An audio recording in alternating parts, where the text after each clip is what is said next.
Hey everyone, welcome to the show. We're going to talk about the Bloob. The Bloob. The Blob and the Bloob. And the Blobby. And the Blooby. 1988. That one. The Blooby? There's like 3 different ones. I know. Which it's I funny did not watch all 3. No, there's no need. I thought about it, but then I didn't. There's no need. No, this is the 1988 with Shawnee Smith and Kevin Dillon. And his mullet. Amazing mullet. Oh, Lord. We all had one. So there's that. It takes place in Arborville, California. 3 high school students try to protect their hometown from a gelatinous pink alien blob. And, you know, it doesn't go gelatinous. Super well. Yeah. It doesn't go super well. No, it's basically a creature feature is what I wanted to say right out of the gate, is that if you like 1980s creature features and you haven't caught this one because it wasn't the most popular and it's a cult classic, but if you haven't caught it and you like that kind of thing, I think it's a solid watch. I think so too. It's fun. And Kevin Dillon has hair extensions in it. So I mean, and honestly, we saw Kevin Dillon up close and personal at Monster Palooza recently. And for those of you who have a gaze at the males or appreciate, if you appreciate the male delightfulness in your visage, he's very handsome. He is. He's way more handsome than he was back then. It was kind of my point. And I think I think you said it to me first. You're like, wow. Yeah, well, he looks great. He's just matured in a way that in some ways in person, I thought he was more attractive than his brother, which is so interesting because he doesn't always capture that way on screen. No. Which is like what we know about models too, right? Yeah. Like the way it's the opposite for models. Sometimes they're kind of interesting in person, but then like the camera just catches them. Yeah. His is like the opposite. Yes, absolutely. And I still appreciate a good looking dude. And let me tell you, ladies, gents, and everyone in between, Mr. Skeet Ulrich just keeps getting hotter. Oh, yeah. As an aside. Jesus, that man is a good looking dude. We see Skeet Ulrich from Scream at every convention. Him and Matthew Lillard they're really good friends, and they do like touring signages and stuff. God, that man, as he gets older, he just keeps getting better looking. I think it's also because he's so kind. He really is. That actually really helps. If he was a dick, I would be like, whatever. True story.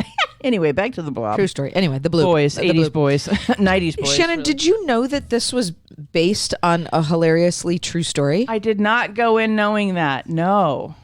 So do you want to hear a little bit about it before we get into the Bloob? I would love. Let's do that, and then let's do facts. Great. Okay. This is actually, and I say this, I'm laughing as I say it because it's actually based on a true story, the concept of this film. Okay. That happened in Philadelphia in 1950 on September 26th. So there's data that there was a pink gelatinous Well, this is blob. Hilarious. So police officers Joe Keenan and John Collins claim to have seen something falling from the sky. Searching the area, they found a curious ooze dangling from a telephone pole that seemed to move. It was described as a quote-unquote quivering purple lump that had crash landed in a nearby field. So this is what is so funny. It ends up, it's a complete fictionalized account, as if that needed to be clarified. Yeah, right. It's weird though that these 2 officers called for backup, which made 4 law enforcement officials corroborating this strange story. So it's groupthink is an interesting thing, right? So you have these 2 guys that find it, and maybe they were both like a folie à deux. Yeah. They're just like, yeah, this is something. Yes. Then they have these other 2 guys. And when I looked up what I think they actually found, it was like something that was maybe had come through the kitchen sink of a restaurant that probably just needed a plumber. Sure. But they turned it into this whole thing. And that's how we got the Blob. Oh, that is funny? wild. I was going to say the only thing that is in real life that would be described that way, except for the purple part maybe, would be lava. Yeah. Because if you've ever seen lava up close, which I have, it's like that. It's oozing and it's different colors and it moves of its own volition and it's very terrifying. Yeah. But yeah. I don't think there was lava in Philly. Well, I'm thinking that it wasn't. And so I would say, no, sir, you did not see Maybe just some bad plumbing. A purple alien ooze. Maybe just some bad plumbing. I mean, it could have been yuck falling from the sky. There's lots of things that live in the sky. That's true. I mean, and also, I don't know, airplanes. I don't know.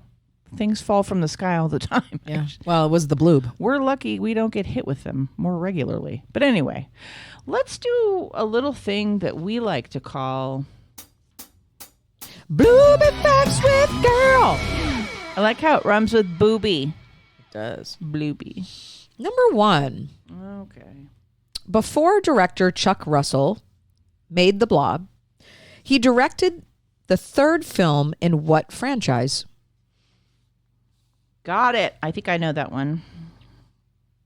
Number 2, a small scene where the creature is crawling toward the town was cut from the film but ended up in this 1989 horror film. Like as stock ooze footage. Yeah, stock ooze. I like that, stock ooze. Number 3, what was the film's working title? I'm going to give you 3 options. Okay. 1, Molten Meteor. 2, The Bloob. Or 3. What do you mean with 2 O's? Yes. Or 3, Slime Saucer. My favorite thing with those is just figuring out which ones you made up. Yeah. They're fun to make up. Yeah, I'm sure. Number 4, the blob as the prop was primarily made out of blank. Oh, no. Yeah. And then number 5, the writers took inspiration from this director for killing off unexpected characters. All right, we got it. At the end of the show, we will talk about some answers. To the bloob. Fucking ridiculous. I'm just talking about the working title here, the bloob. I know. Well, you like to call it that, so maybe that's the answer. That's it. I had not watched this movie in a couple of years. I think I watched it during COVID because I feel like I watched everything during COVID. Yeah, right. But I hadn't watched it in a while, and I had remembered that there was an older one, and I thought, well, I don't want to watch that. I think it's from the 50s. It's Steve McQueen, who's like 27 in the role. It would be interesting to watch, like to throw it on and just get that history or that lineage or whatever, because obviously this is going to be a very different thing because this is the 80s creature feature, and I think this movie is really fun. The way I would approach it if I was someone who had never seen this movie, because it is a cult. It is a cult classic, and I think it's worth a watch for sure, is that I would look at it like that. Like, it's fun. It's a creature feature. There's a lot of kind of uniqueness to it, uniqueness to the kills. And I would go in knowing that. I would also go in knowing that I personally thought a lot of the early kills in this movie were way better than sort of what happens in the last half hour crescendo the stuff. First kill. I just think they shoot their wad pretty early in this movie as far as like the great kills. So just know that going in that you're going to still get more kills, but they get a little more distracted by trying to make it something that it's not, a little bit, like make it have a story and everything. I don't know. It didn't particularly have characters that I gave a shit about, and I think that's one of the reasons why it's not as memorable as a lot of the other kind of creature features or slashers or things like that happen in the 80s, is that it doesn't have that extra layer of character. Like you kind of gave a shit about Johnny Depp and what's her face, for sure, in Nightmare on Elm Street. I don't really care about these. Well, and I think folks. that was part of the problem with. While you're on this, I'll just say, part of the problem was the original one was far more. Let me see, because I had taken a note more on character this. driven. No, it wasn't actually. So even worse. What gave this a little bit more, where the allure was in this one, was the 80s edginess, right, from Kevin Dillon and Shawnee Smith. Yeah. And it was drenched in, this is from an article I read by Ryan Lambie, why The Blob is one of the best horror remakes ever. And he talked about how this version was drenched in 80s cynicism, like RoboCop, which gives the movie a very different slant to the Cold War paranoia of the original. So the original is way more sci-fi. And I think what they did is they added the 80s edginess. This is me now saying this, not this author. I think what they did is they added this 80s edginess and they updated it in that way, which made it fun to the eye.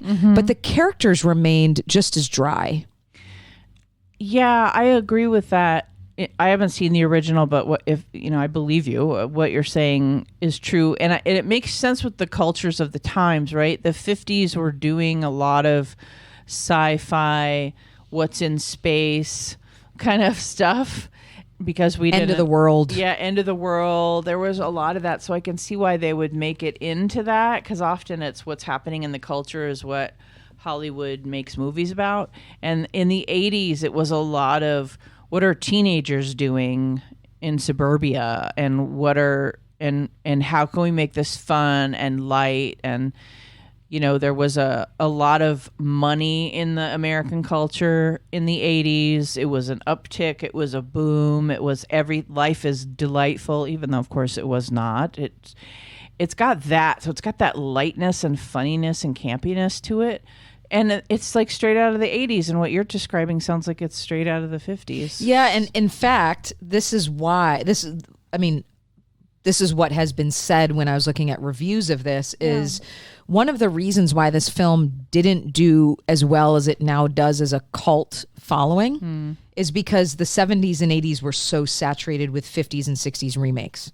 Okay. So, which is likely why it was overlooked at the box office. It's like, another one of those. Yeah, it was overlooked at the theater in its original release. But years later, now we look back and we have Chuck Russell, who wrote the script with a very young Frank Darabont, who people didn't know Frank Darabont at the time. This is Shawshank. This is our Shawshank Redemption guy, right?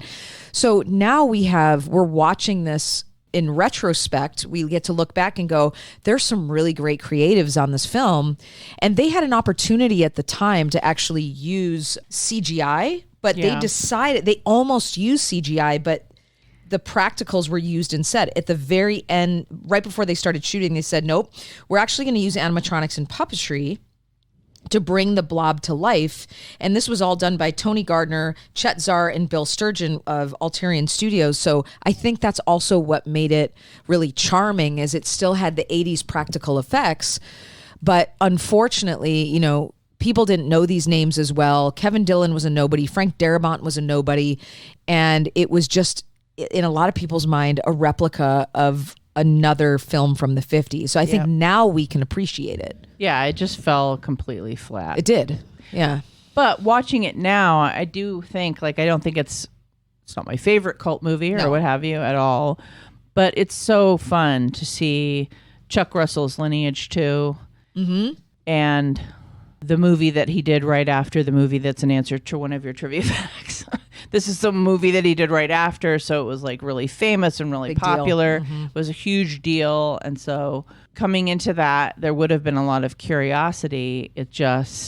And like I said, there's cultural reasons, like what you were saying, and an oversaturation. And then I also think that the characters just you didn't really give a shit. And It was such a unique creature, and I think that's why it did any bit. I mean, it was a very low budget, so I imagine they made money, but I think that's why it's culty, is because when you look back at that era, it's very unique. It's a unique villain. It's a unique creature, and there's some unique ways it kills. Oh my gosh, the first kill with the boyfriend. Yeah.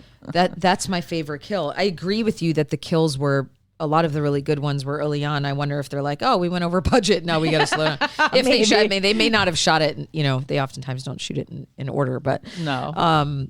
But that was something I thought about. They also note how Tony Gardner was really great at making, to your point, making the special effects funny and grotesque at the same time. Okay. So it wasn't overly serious. No. That's the thing, is it's not scary. No. It's funny. It's more I don't know what it's listed as. I'm sure it's sci-fi horror, but it's a comedy. So I think if you go in knowing that and laugh at it, I think you'll have a lot better time. Let's put that. Yeah.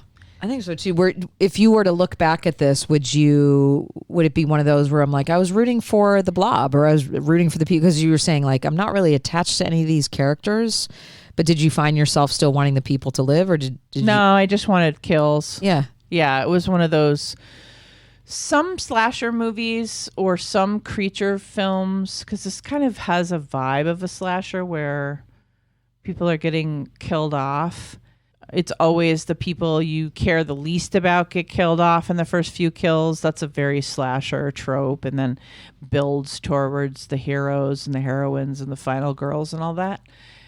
And I didn't really care about anyone, because once I saw the first couple of kills and then the phone booth kill and all that, I just wanted them to be more kills. And so I was disappointed that it kind of went rah, rah, rah, rah, towards the end. Yeah. Because I was like, these are great. Like this is the reason to watch this movie, is because there's these really unique ways of killing people with pink ooze. Well, and they're also killing kids and animals in that one, which is, always controversial and makes people go, oh, why? Yeah. But keep it light. But nobody died. Nobody needs to be killing any kitty cats. No. But I didn't die. The cat's fine. Right. But I think what's funny, you had just said you hadn't watched it in a couple of years. I always surprise myself, because I'll turn it on and be like, resume. I'm like, when was I watching this? Or restart? I'm like, when was I watching this We're film? about to do the Hatchet series, and that was what I happened for you with that. Yeah. Every movie was at the end. But yeah, we were at Monsterpalooza.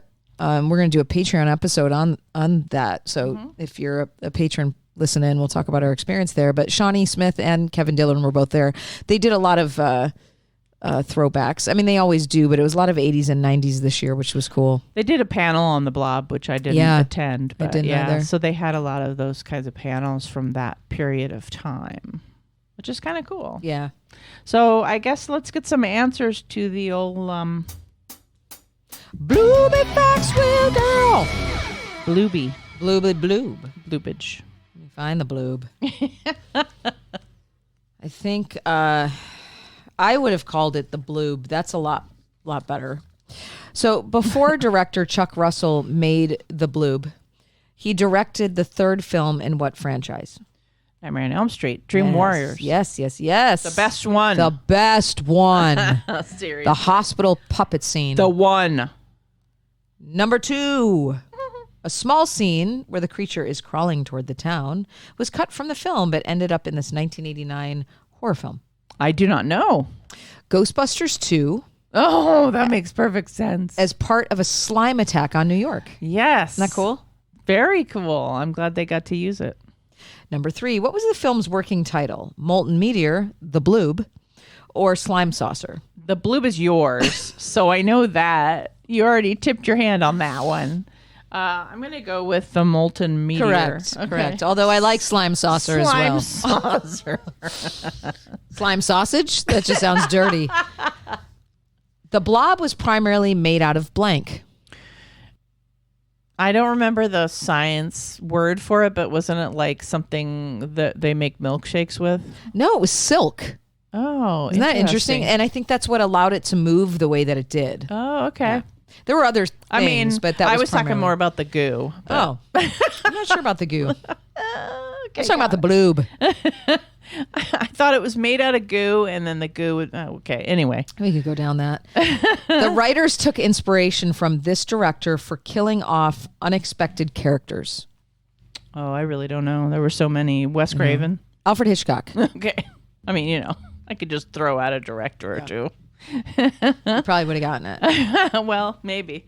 Apparently I didn't. Oh, that was fun. What's the next one we're doing? I think we're doing... As far as like the cult classic ones? Yeah, we're doing the Hatchet series. Yeah. That's what we're doing next. We watched all 4, including Victor Crowley. So Yep. Oh, Victor. We'll be talking about that next week. We were going to see Monsterpalooza. Kane Hodder is always there. He's the bad guy in this, or plays the Victor Crowley. So I thought, let's do it. Let's watch the fucking movies, man. Good choice. Yay. It was fun. All right. Thank you, Kathy. This has been an episode of Terror Talk. My name is Shannon. And I'm Kathy. Sleep safe, everyone.